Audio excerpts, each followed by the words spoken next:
Assalamu alaikum la team amateur, j'espère que vous allez bien. Voilà, en raison du Grand Magal ce week-end passé, on n'avait pas pu faire les débriefs des championnats. Mais voilà, on est de retour pour parler de tout ce qui est match et consort. Votre débrief dans un instant.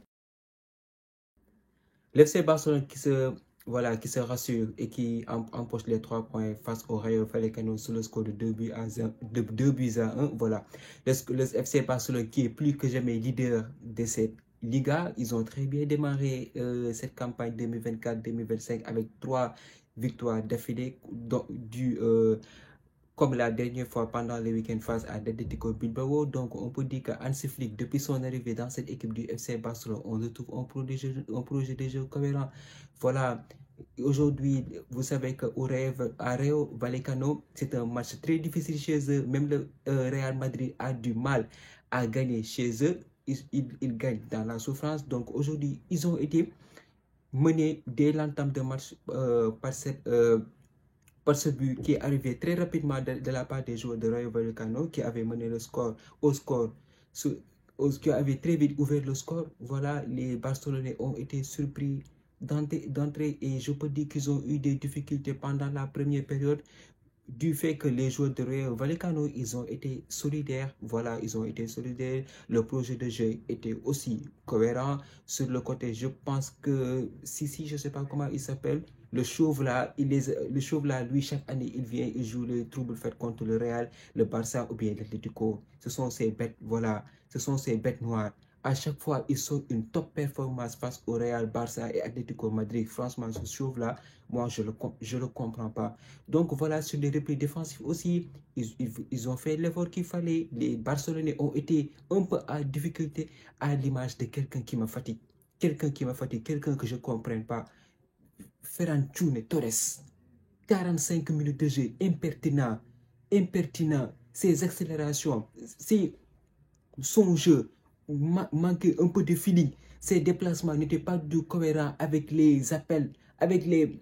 Voilà, Pedri a essayé de le faire jouer sur son côté, mais sur le côté gauche de Ferran Torres, ça a été un peu compliqué là-bas. 45 minutes, on ne l'a pas vu.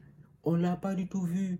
Donc, je pense que il n'a pas proposé grand-chose aujourd'hui sur le côté gauche qui peut faire aider son équipe. Rafinha était en mode électron libre derrière l'attaquant Lewandowski. Donc lui, normalement Rafinha devait être ce moteur qui devait alimenter le projet de jeu du FC Barcelone sur les deux côtés, à savoir à gauche et à droite pour faire jouer les ailiers. Mais Ferran Torres, on ne l'a pas trouvé aujourd'hui. On ne l'a pas trouvé. Logiquement, pendant la mi-temps, il s'est fait remplacer par Dani Olmo. Voilà, Dani Olmo qui est rentré. Je pense que l'homme de la première période, c'est Lamine Yamal, s'il vous plaît. En 2007, il ne sort ses performances de malade là. Lamine Yamal, on dirait Bobby Charlton, on dirait qu'il joue depuis les années 1848, 1980. Ce qu'il fait à son âge, c'est extraordinaire. C'est extraordinaire, sa capacité à éliminer, à faire jouer ses partenaires. Et parfois, son fameux enroulé à enrouler le ballon pour créer le danger dans cette surface du Rayo Vallecano. Donc, on se dit que voilà, il suffit d'améliorer quelque chose pour qu'en deuxième mi-temps, cette équipe du FC Barcelone se réveille. Et ça a été le cas à la mi-temps. Ferran Torres s'est fait sortir par Hansi Flick qui a fait rentrer Dani Olmo. Et Dani Olmo, il a été extraordinaire durant les 45 dernières minutes. Franchement, il est rentré, il a proposé de la verticalité à cette équipe du FC Barcelone. Voilà, des passes, des tirs. Il a adressé aujourd'hui un tir fabuleux sur la barre. De quoi montrer qu'il est là, au milieu de terrain. Il a été costaud, il a fait jouer ses partenaires. Rafinha aussi, je pense que dans l'entrejeu, il a été super en deuxième mi-temps aussi. Il a proposé pas mal de choses. Moi, aujourd'hui, Rafinha, j'ai aimé le voir jouer. J'ai aimé le voir jouer du fait qu'il a été très bon dans ses déplacements, dans le timing.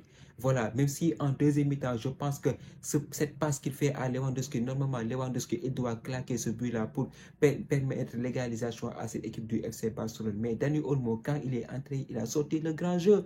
Il a sorti le grand jeu, ce qui a permis à cette équipe du FC Barcelone de prendre de la confiance pour pouvoir gagner ce match. Et Lamine Yamal aussi, sur son côté, il a fatigué le latéral droit, s'il vous plaît. Il l'a fatigué, mais le latéral droit, il a failli mourir. Il a failli mourir. Lamine Yamal, il a été sensationnel sur son côté droit. Voilà.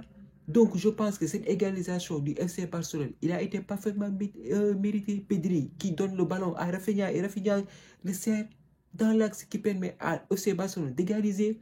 Donc, quand tu t'assois calmement et tu regardes ce match, tu te dis que le FC Barcelone est en ballottage favorable pour pouvoir égaliser. Et c'est ça que je me suis dit. Voilà, les attaques à répétition. Là, on voit une équipe du FC Barcelone offensive qui enchaînait les corners, les tirs, voilà, et les centres. Donc, il a fallu une petite faille pour que Lamine Yamal fasse une passe parfaite à Dani Olmo qui prend bien son temps et ajuste le gardien. Pour permettre à FC Barcelone d'empocher la victoire. Donc voilà, cette équipe barcelonaise est très convaincante à mon avis depuis le début de la saison. Franchement, il propose du beau jeu. Le système de Hansi Flick commence à s'installer dans cette équipe et il y a de quoi avoir peur pour nous les merengues. Voilà, il y a de quoi avoir peur pour nous les merengues. Cette Liga, je pense que cette année sera âprement disputée. Voilà, cette équipe du FC Barcelone a retrouvé du dynamisme. Voilà, les supporters merengues qui disaient que tout s'est pas passé, que voilà, en commençant par moi, que les classicos n'avaient plus de niveau, l'équipe du FC Barcelone était faible. Donc, je pense que cette année-ci, en octobre, on va rester à un classico explosif. Voilà.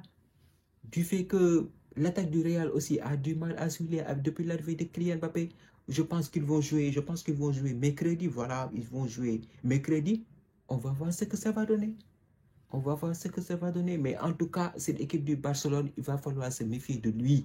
Voilà, cette année-ci, cette équipe est un candidat très sérieux au titre. Hansi Flick est venu avec des idées claires pour remporter la Liga et gagner des trophées. C'est ça qu'il a dit lors de sa conférence de presse avec les renforts qui viennent d'arriver, dont Dani Olmo. Donc je pense que voilà, cette équipe du FC Barcelone en ce moment, il est en très bonne forme et ils l'ont confirmé ce soir. Voilà, ils étaient menés 1-0 avec cette ambiance du Rayo Vallecano et cette équipe s'en est sortie. Ils ont remonté avec un mental d'acier. Donc voilà. Voilà, c'est ça que je vous disais, la mentalité allemande, la mentalité Hitler. Il est de retour, Hansi Flick, il est de retour. Donc, on va voir le Real, je pense qu'il va jouer jeudi. On va voir ce que ce match-là va donner. En ce moment, ils sont derrière le FC Barcelone. Je pense que si le Real gagne ce match, ils auront 7 points à 2 points du FC Barcelone. En tout cas, le FC Barcelone, en ce moment, est celui de la Liga. On va voir ce que les prochaines journées vont donner durant ce week-end. Et voilà. En tout cas, le Classico, j'ai hâte. Hein? On n'est pas du tout encore en octobre, le mois de septembre n'est pas encore là, mais j'ai hâte que ce Classico arrive. Parce que Lamine Yamal, voilà, Dani Olmo et Pedri, en ce moment, j'espère qu'aussi en fin de match, il a eu un choc avec Patrice. J'espère que ce n'est pas trop grave parce que lui, il se blesse vite. C'est un excellent joueur, mais il se blesse vite. Donc maintenant, on va voir ce que l'équipe de Laporta, voilà. Et les Barcelonais, j'ai oublié de vous dire, hein. Les Barcelonais, on dirait que vous commencez à nous troller, franchement. Aujourd'hui, ils ont inauguré leur boutique en plein cœur de Madrid. Franchement, si ça, ce n'est pas de la provocation, moi, je ne sais pas c'est quoi. Donc, en tout cas, on va voir ce que le match du Real va se passer. Et on sera là. Moi, en tout cas, je serai là pour faire l'analyse de ce match. La team, c'est terminé pour ce débrief. Merci d'avoir regardé, merci de partager, de liker et aussi de m'exposer là-bas, de commenter et surtout aussi abonnez-vous au max. On se retrouve très bientôt pour une nouvelle vidéo. D'ici là, portez-vous bien. Ciao.